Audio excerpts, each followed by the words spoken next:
Welcome back to the For Cultural Purposes podcast. I'm your host, Sean. For this week's episode, we're going to be talking about the Shedeur Sanders draft drama, Shannon Sharpe's messiness, and why there seems to be an issue with college athletes, particularly football players, and the insane amount of car accidents that have been happening. It's wild. I believe all three of these subjects give us a great through line to pull on this week. And in our second segment, I'm going to have a hard conversation with my white supporters and listeners. It's going to be a ride. Let's get into it.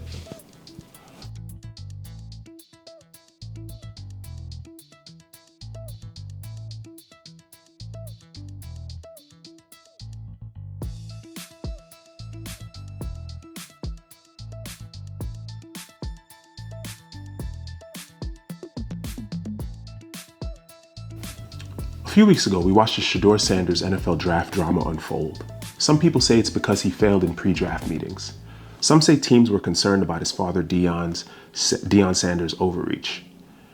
Others say coaches feared Prime would take their job if the team underperformed. Whatever you think happened, what I saw was a young man in sunglasses and a designer fit, walking with all the confidence his father raised him to have. And America didn't like it. Because America has never been fully comfortable with a free black child. Shedeur hasn't been in trouble with the law. He's never missed a practice. But the reaction to his posture and presence, that's what dropped his stock. I think back to Johnny Manziel and Baker Mayfield. Wild behavior from them gets called swagger or charisma. It's been said that an inaccurate, charismatic white quarterback gets called a gunslinger. Think Brett Favre. Meanwhile, an accurate black quarterback with swagger gets called cocky and petulant. Shedeur acts with confidence, and of course he's portrayed as arrogant, entitled, and immature. And when Deion Sanders says he wants to put his thumb on the scale for his son, that's a problem. But when Archie Manning pulled Eli Manning out of San Diego and into New York, that was smart parenting.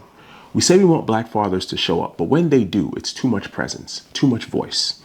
I think about how Lamar Jackson was asked to change positions after winning a Heisman playing quarterback. How Cam Newton was an MVP, but when he dabbed, they called it classless.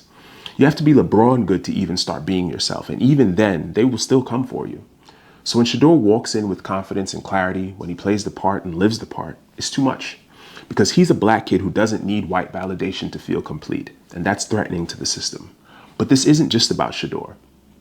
It's about Shannon Sharpe. It's about Gilbert Arenas' son and hundreds of student athletes that have been injured in car accidents. In the last 20 years, the number one killer of student athletes has been car accidents. The Georgia Bulldogs and Florida Seminoles have each had more than 20 of their football players injured or involved in car accidents in the last few years. That's just on their football teams. It's about NIL money and no roadmap. We're handing millions to teenagers without teaching them emotional regulation. We haven't modeled discretion. We gave them freedom without guardrails and then act surprised when they crash. Some of these young men are being raised by men who haven't finished raising themselves. Shannon Sharpe is a Hall of Famer. He's famous, he's rich, he's 56, but he's navigating an escort relationship with a 20-year-old like he just got money last week. I'm not judging the sex work. I'm judging the messiness. You can be the blueprint and still be broken. We confuse achievement with growth. Success can be structure stacked on dysfunction. It's the mentor with millions and no self-control. The athlete with a Benz and no coping tools. It's generational curses dressed in Louis Vuitton and NIL deals. Black children aren't allowed to make mistakes. When Kyle Rittenhouse kills 2 people, he's just a kid.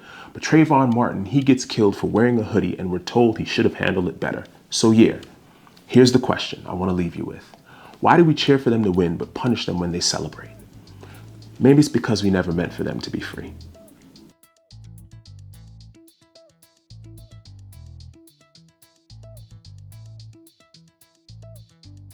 So I started this podcast to have the hard conversations. So I want to speak directly to my white audience. First, I appreciate you for being here. If you made it through segment 1, thank you. But I want to focus on this. Let me start by saying, my first thought when I started writing this episode, and specifically this segment, was how would it be received by my community if a white guy sat down and said, I want to talk to black people. So let me be clear. I hear you already. I've approached this with care and consideration because I know a lot of you are angry. If you're white, working class, living in Appalachia or the Midwest, struggling to afford rent, insulin, or eggs, I get it. And then people tell you you have privilege. And you're like, where do I cash that in? You're not imagining the weight. You're not imagining the fear. You're not imagining that you feel unheard. But here's what I need you to hear. You are being lied to. They told you deregulation would bring jobs, that tax cuts would lift you up, that capitalism would reward your grit. But today, you can't afford a basic life. And me, I'm unemployed right now. I'm living this too. And you're not crazy for feeling the way you feel. When Disney remakes Snow White and She's Not White, when they update the dwarves, it feels like they took something from you. And based on the box office, we all stayed home. But I get it. Nostalgia is undefeated. But nostalgia isn't history. And if the only version of America that felt right was the one that excluded everyone else, maybe that's what really needs to change. So let me ask you, if the system is so great, why are you so angry? How were you manipulated into making excuses for why your basic needs can't be met? There was a time when a high school diploma and a union job could do all that. Then came NAFTA. Then came offshoring. Then came gig work. We didn't build solar. We didn't invest in high-speed rail. We let China take the lead in battery tech, EVs, and manufacturing. And now, we're losing while being told we're still number one. And who do they tell you to blame? Trans kids? Immigrants? The woke mob? Not the billionaires. Let's look at the math. The US has approximately 330 million people, and it has 813 billionaires. China has 1.4 billion people and 473 billionaires. India also has about 1.4 billion people and 185 billionaires. That wealth, hoarded, and it distorts everything. Here's a number you won't see on the news. The average US income is $75,000, but remove the 1,000 richest and it drops to 35,000. That's not a glitch, that's the design. In 1965, CEOs made $21 for every dollar entry-level workers made. Now, it's 290 to 1. So when people say the system works, ask them, for who? It's not broken, it's efficient. It's doing exactly what it was built to do. So here's what I'll leave you with. If we all agree we've been lied to, why are you angrier at the people you were told to hate than at the people who lied to all of us? That's a wrap on episode 2. This week we looked at 2 different truths, both wrapped in the same lie. Black athletes are told they are the problem. White working class folks are told everyone else is. But the truth is both groups are being lied to by the same people, the same systems, the same billionaires who need to keep us too distracted or too divided to ask better questions. So here's mine. If we're all being lied to, why are we still pointing fingers at each other instead of the people writing the script? And with that, I'll see you next week. Thanks for tuning in.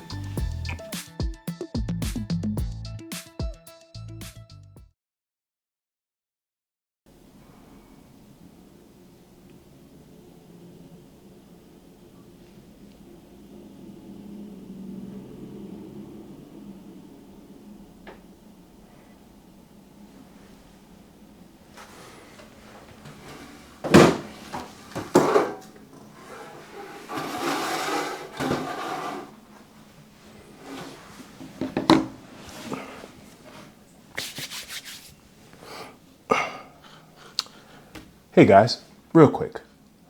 I always want to be transparent with my audience. So at the time this episode was recorded, I was unemployed. Since then, I got the job. And yeah, I'm grateful, but also, I have over 15 years of experience, a multitude of certifications, and references from C-suite executives across various industries. And it still took me several months to land a role. You nor I should have to jump through hoops, juggle side hustles, and burn out just to survive. Anyway, I came across a clip of Giannis Antetokounmpo talking about his dad during his post-game interview after the Milwaukee Bucks lost to the Indiana Pacers. For those of you who may or may not know, at the end of the final game in the series, Giannis had an on-court confrontation with the father of Tyrese Halliburton, the star player on the Pacers. Afterward, Giannis talked about his own dad. Giannis' father was an immigrant, and what he said hit home for me because my family are immigrants too. Take a listen. I think you'll see where I'm going with this. I'll be right back. My dad, if you guys go and ask and learn, my dad's not with us no more. My dad used to come in the family room and was the most respectful person ever. You know, when you come from nothing and you've worked your whole life to sell stuff in the street, and your whole life you'll be scared of the police of deporting you and sending you back to your country. You have to protect your kids with all means. You create this mentality of being humble your whole life. to not kind of disrespect anybody, not make the tension high, the emotions high, so anybody can snitch on you, say something bad about you. So when he came here, I remember I was like, Dad, why are you so humble? Why are you going to the family room? You don't even say a word. You sit in the back. Why are you like that? Oh, don't worry about it. Don't worry. That's how I grew up. That's what I had around. So when I see other dads, which don't disrespect me, maybe if my son play basketball, I might be in the court. I might be the one on the court. Right there. Did you hear it? Giannis talks about humility, respect, working hard, and staying quiet. Not because his father was afraid of failure, but because he was afraid of deportation. That's the version of black manhood America very often seems to prefer. Quiet, careful, safe. But Deion Sanders raised Shedeur loud and proud because he never had a fear of being sent away. And ultimately, that's the real contrast. Not who's a better father, but which one makes America more comfortable.